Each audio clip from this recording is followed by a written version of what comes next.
Welcome, and thank you for watching this video.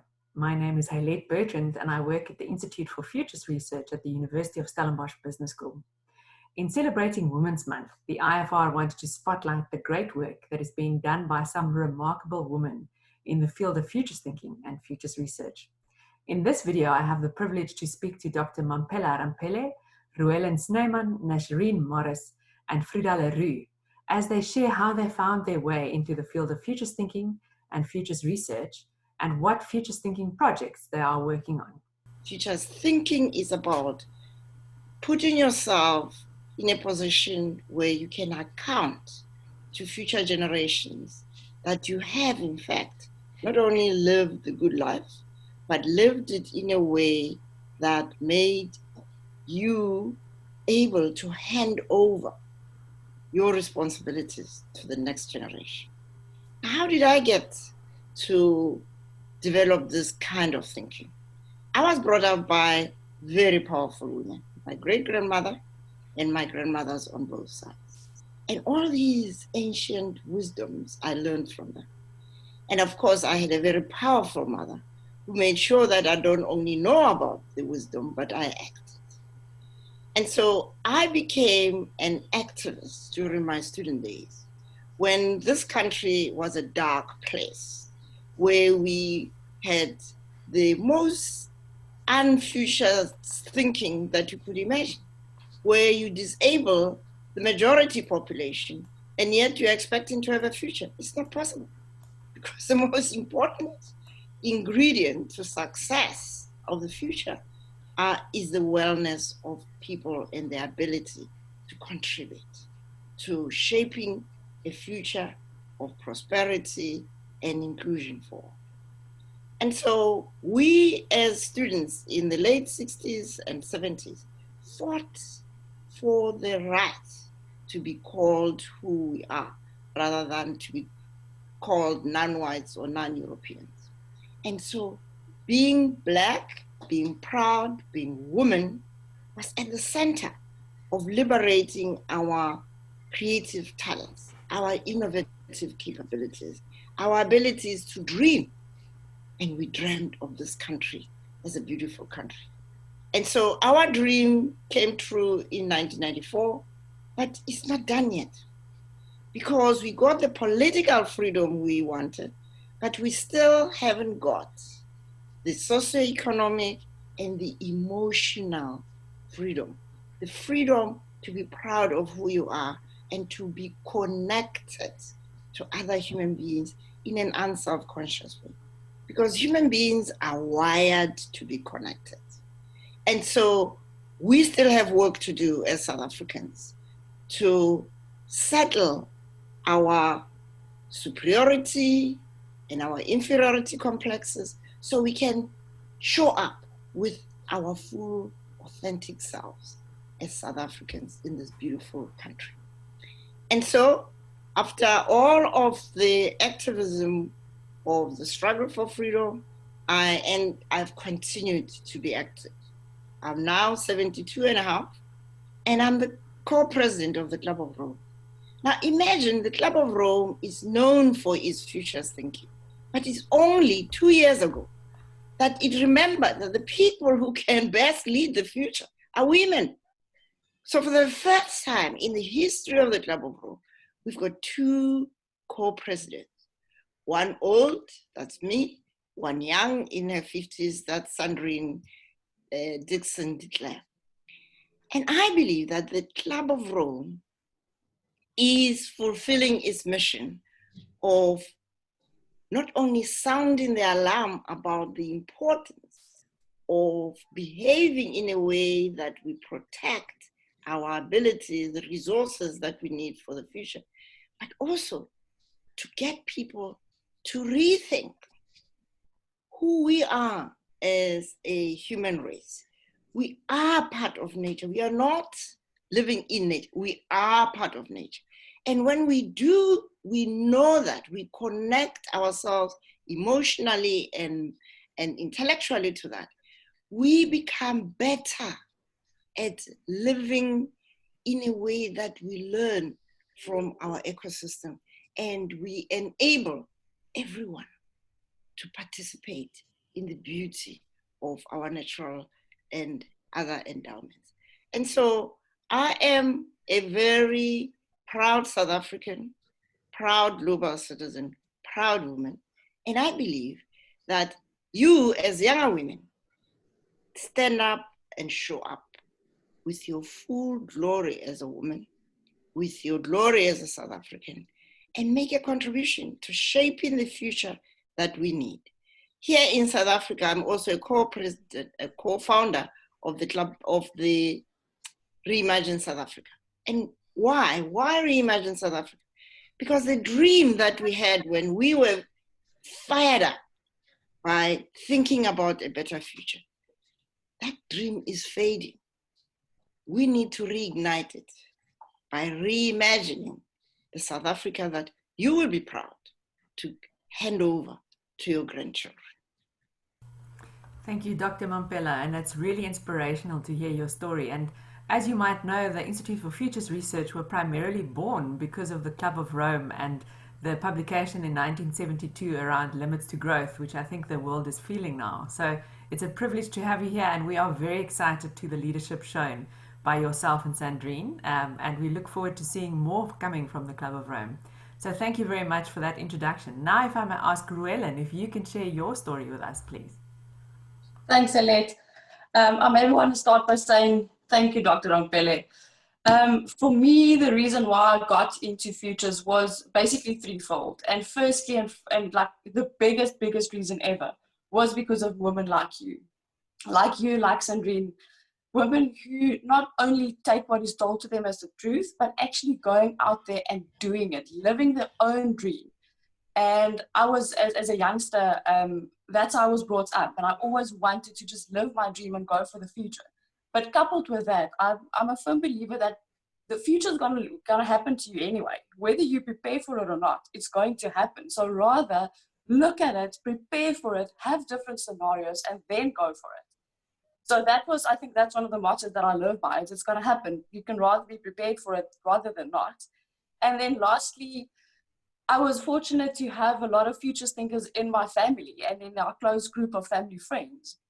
And just through that, I was exposed to the whole idea at a very young age. And when I started my career in engineering, this thing always popped up and said, there are multiple women out there that are brilliant examples of leaders. The future is going to happen, but what are you going to do about it? And that's how I then started my future studies. And I did the PG tip, I did the master's.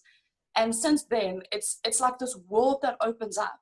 It's not like you think about the methods every single day and you try to apply it. It's this thing that just happens to you. And I think that's the beauty of it, that you don't always apply all the principles, you don't take all the methods into account when you run a big project.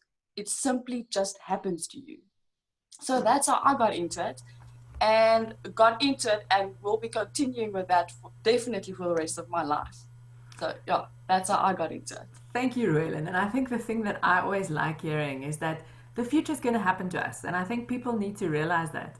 And you can either be prepared for it or it's going to happen to you. And you can be prepared for it. And that's the beauty of futures thinking. And as you say, for me as well, when I did my master's, it just opens the way you live. It just changes the way you think on a daily basis. It changes everything. Whether you apply the methods, which is great, it's nice to have methods, and I'm sure as an engineer you appreciate that. But it also just helps you. It helps you to think differently every day. I think I drive my kids crazy. But thank you for that. And on that note, I want to ask Nashareen if you can share with us your journey into this interesting field. Hi, ladies. Thank you, Lit. So my story began about 18 years ago, when I always tell people I accidentally landed in the field of disability, and more specifically working with people with cognitive impairment and intellectual and developmental disability. So my interest in the field of future studies actually started as an ongoing professional and personal journey to find new ways of knowing, because the field where I'm working in, there's a very big need to anticipate what's going to happen or could happen in the future, and then seeing how you can actually play a role in influencing or developing a very specific set of of steps to get to what I know now to call a preferred future. And it was actually born out of looking for, and I did some extensive research, where I can actually get into a formalized training program. Because I was at that point in time, my main interest was looking into how systems work and how to develop a keen sense of systems thinking to actually use in my workplace. And then I saw online, there's this thing called the Postgraduate Diploma for Future Studies, and I enrolled. And I frequently, and I think I spoke to Prof. Roux a couple of times in informal meetings, and as well as some of my classmates at the time, is that I actually got more than I bargained for. And it is so much more than just futures thinking. By the way, I was not the oldest one in the class, so that was a pretty big plus as well at that point in time. And then enrolling for the masters, it just changes the way you think. It just changes the way you kind of approach a problem, about how you get to solutions. And like Ruellynn says, is you don't actually realize it becomes a way, it becomes part of you, it becomes a way of doing things. You don't think to yourself, oh, I must do an environmental scan. You start going on autopilot when you're actually confronted with something interesting, or something that's really challenging, or those very wicked problems at the moment. So for me, it's becoming increasingly, from where I'm positioned within the bigger Department of Health in the Western Cape, it's becoming increasingly important to actually anticipate what could happen in the future, because of all the competing priorities. And I've met a diversity of people. I always tell people, you know what, being in the medical profession is quite boring. But if you look at what other people do, it's so exciting. I met people in the paint industry, engineering industry, IT industry. It just kind of, it fascinates me. So for me, it's actually become a way of being. And I don't know about you guys, but I also frequently find that my critical thinking skills or way of approaching problems is also embedded in my personal relationship, whether it's with people that I work with, or I should probably not say this online, but my kids might actually see this video and then they'll know that I actually employ some future thinking when I actually deal with them. But they're big now, I'm sure they can deal with it at this point in time. Nashareen, thank you very much, and a very interesting field that you are in at this point in time. So, and I think the beauty of it is it's all that there's plausible and possible futures, many futures, and we need to think through all of those in order to be prepared for whatever comes our way.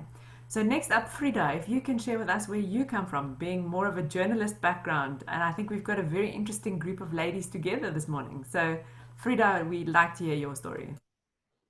Thanks. Yeah, mine is more of a story, so if you will indulge me. And I think my history with future studies goes further than most of yours, because in 1994, I was in matric. And I heard Clem Santa, who was then, I think he was CEO of Gold and Uranium at Anglo American. Anyway, I heard him speaking on the radio, and he referred to things that he was involved with as future studies, and I was fascinated and tried to find out more. Went to university. Then as a postgraduate, I had the opportunity to go to Stellenbosch, where I did journalism. I used the opportunity to interview Prof. Andre Roux for one of my assignments to learn more.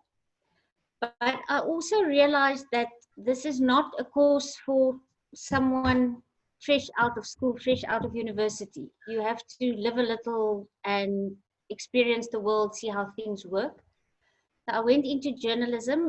2008, I had the privilege to do a postgraduate diploma in media management. And I think in that year, being at the USB, seeing the IFR notices, I just realized that, okay, the time has come. I want to do this now.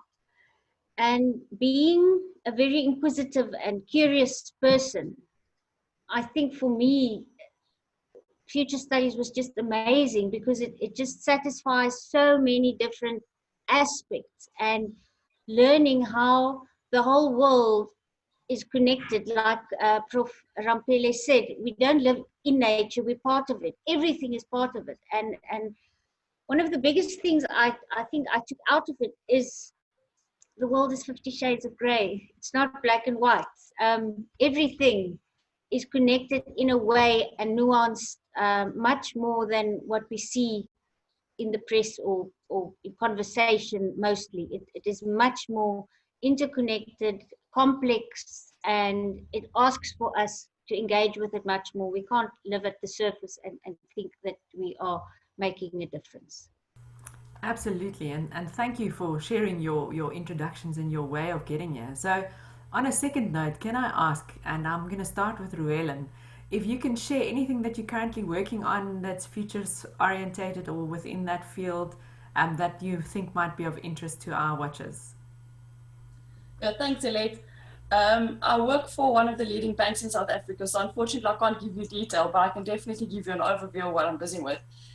I work in the digital side of the bank, and if you think digital, you think technology, and I mean, future just jumps at you when you think about all of those things. And coming from an engineering background, but sitting in a banking environment that's very much regulated, it's very tight, it is traditional, there's not a lot of room to move. So looking at current technology and how we can apply that to the banking sector is my main focus at the moment. We are doing amazing work in terms of bringing the banking industry to people.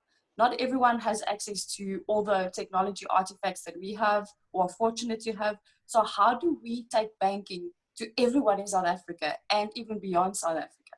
And those are the projects that I'm currently working on. And on a daily basis, I get challenged with, what about this? What about that? But we can't do this, we can't do that. But we can actually. We just need to think about it differently. So I think applying what the future holds, what technology we have at the moment, and then applying that inside a very much regulated traditional environment it's amazing. I mean, I think that's absolutely cutting edge. So without giving you detail, I'm working on projects that brings the bank to everyone in South Africa without going on a tangent of extreme costs and just making banking available to everyone out there. So you're bringing banking into the future. And I think what really what I like about that is you asking the question, what if, every day? Because that's the way you can only think about the future. What if we do this? What if we do that? And making it relevant and practical for everybody. So thank you very much for that. Nashareen, if I can ask you to maybe share anything exciting that you're working on. Yeah, I must be very careful now because once I start talking about my work, I tend to kind of go over time. So just cue me if you think I'm going on too long. I'll try to keep it brief. So since I've actually acquired the title of foresight practitioner, my focus has actually been gelling into creating organizational or institutional foresight or capacity where I work, because and that is to complement the forecasting the capacity that already exists. So at this point in time, my main focus in the institution or the hospital where I work is to kind of anticipate and try to plot a path post-COVID. I mean, the COVID-19 pandemic was probably one of the biggest disruptors in healthcare and in society today. And it's ongoing, it hasn't stopped yet. So the foresight capacity I'm trying to kind of organize at this point in time is to anticipate what could happen, because I work in disability, and more specifically intellectual disability and mental health, the continued competing priorities within the whole kind of resource constraint in the South African healthcare sector is something that is going to be quite challenging to planning ahead. So at this point in time, I'm in the scanning phase of this little project that I'm actually doing. And hopefully in a couple of weeks, after consulting, getting information, we'll be able to sit down with my team at work and actually say, okay, right, so what can we do in terms of scenario planning? What can we expect? What's possible? What can we influence? What is plausible? And then I think the other challenge is planning in the healthcare sectors, more specific public healthcare sector worldwide, has always been more short term. And there's a transition to kind of try to plan a little bit further ahead. But the time frames that we are focusing at the moment in future studies context is actually considered short to medium term. So that's one of the challenges, and it intrigues me, this whole concept of time. But yeah, so basically, my main focus at the moment is to create foresight capacity to anticipate the future, to see how we can improve service delivery for persons with intellectual and developmental disability. Great. It sounds like you're doing some amazing work. I'm glad to know that futures thinking can be applied and that it should be applied. I think the challenge is thinking in the long term, because people are so worried about the here and the now that it's hard to actually lift yourself and really start looking outward. But the irony is, if you start, then you actually start changing the here and now. So it's about finding that balance between those two. So Frieda, if I can ask you to maybe share some stuff that you're working on at the moment. I'm going to tell you more about the scan that I'm the editor of. It's the IFR's monthly scan that goes out to subscribers, mostly companies. Monthly, a general scan, and then every 3 months, also a more Africa-focused scan. And I've got the privilege or the advantage that apart from the reading that one does, I get extra reading because I've got access to all the scans that other people have been doing, and it can vary as much as the presence of ISIS in Mozambique, the effect of COVID-19, fourth industrial revolution. I once had an article on excess parking space in developed countries because people have less cars, they own less cars. So what happens to the parking space? So it's very varied. And I find that it sounds maybe a bit silly, what would a corporate want to do with information like that, but it just shows how people are thinking, how they're innovating, how they are using what they have to create something new. You don't always have to start from scratch. You can reinvent and often make a very big difference because it is so left field that what you are bringing to the table. So yeah, I'm in the lucky position where I can read through all of these scan contributions, and yeah, then my job is just to put it all together and see that it makes sense, and from there it gets sent out into the world. Sure, so your mind must always be busy with all sorts of things if you get these things in. And for those of you that don't know, scanning is kind of the foundation of futures thinking, and the thinking around that is to really look outside of what you like and what you find interesting, is to see what's out there, what's happening, and to start bringing that in. And from that point of view, to start forming pictures and possible future connections that'll take you into the future. And while you were talking, Frieda, I always realized that people think that when we got a bicycle, we stopped walking, but we never stopped walking. We just started using the bicycle. And when the car came, we didn't stop riding bicycles. So it is about taking innovations and sort of repurposing it, not necessarily for it to stop necessarily. I mean, even horse riding, there is still horse riding, although the carts are less. So on that note, Dr. Mamphela, if I can ask you to just share with us anything that you're currently working on that you think might be interesting. You just unmute, so if you can unmute yourself, please. Sorry. What's interesting is to listen to all these young women leaders who are doing amazing things. And I'll start focusing first on what combines or what links my engagement with the Club of Rome and my work with Reimagine South Africa. What is clear is that the Club of Rome amazing analysis and intellectual contribution in The Limits to Growth in 1972. People read it, but they changed nothing about how we as the human community have a relationship with the limitations of the resources available to us. We just happily continue to grow. When you listen to people talking about progress in the world, they talk about the growth in GDP.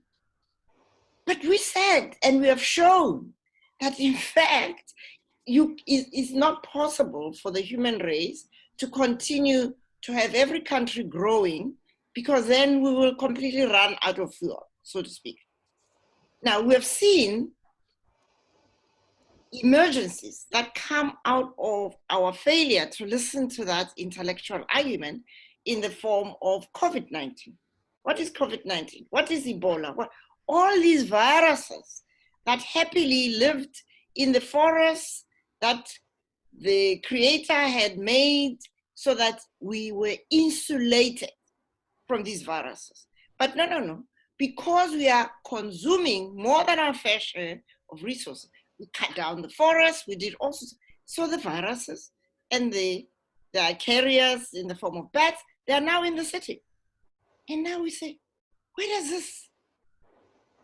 this COVID come from? Us. So what I have learned from this is that convincing people with intellectual facts doesn't change anything, or rarely changes. What changes people is when their emotions are touched, when their spirits are opened up to the hidden genius in all of us, the possibilities that we have infinite possibilities to change our behavior. Now look at the little window into that is COVID-19.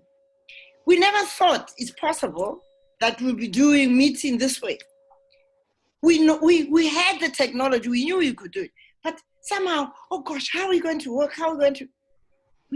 We knew we could do things online, but now, oh gosh, online learning, how is that going to happen? It's happening. We also didn't think that people would be so obedient to social distancing, wash your hands, like going back to sub A in school during my time. So behavior can change when events and or changes that threatens the existence of people to the point where they are willing to rethink. Not rethink here, but in here, in the heart, where their hearts and minds are shifted in ways that they are ready to accommodate a different way of doing things. But guess what? As soon as the threats reduces, people are happily wanting to go back to normal. Our own country is talking about how do we stimulate growth? No, the lesson should be, how do we create opportunities for development of everybody so that we can have every human being feeling well, being well, because what coronavirus has also taught us is life, being well is more important than your wealth. Billionaires have died, millionaires have died, poor people have died. So what matters is well-being, well-being of people, and not just your well-being, because if you are well and your domestic worker is not well or your neighbor is not well, you are not going to go well. So well-being for everybody and well-being of the ecosystem, the biosphere in which we live, that's really what matters. Now, what does that say about our approach to the future? What it says is we have infinite capacity to change and shape things differently if only we will ourselves to do so. So my focus these days is is on opening people's eyes to this hidden genius in all of us. So people say, but I can't. No, you can. If only you will, you can. And so we have a wonderful opportunity in this post-COVID period to rethink the way we relate to one another, starting with the self. We are not very kind to ourselves most of the time. Imagine how much time now we've had to just be on our own. This noise, this running to the airplane, Mamphela always on the flight. I haven't been on a flight since March, and guess what? I'm probably healthier than I was. So we have been given the opportunity to reshape our own way of doing things, the relationships to family, relationships to community, relationships to everything.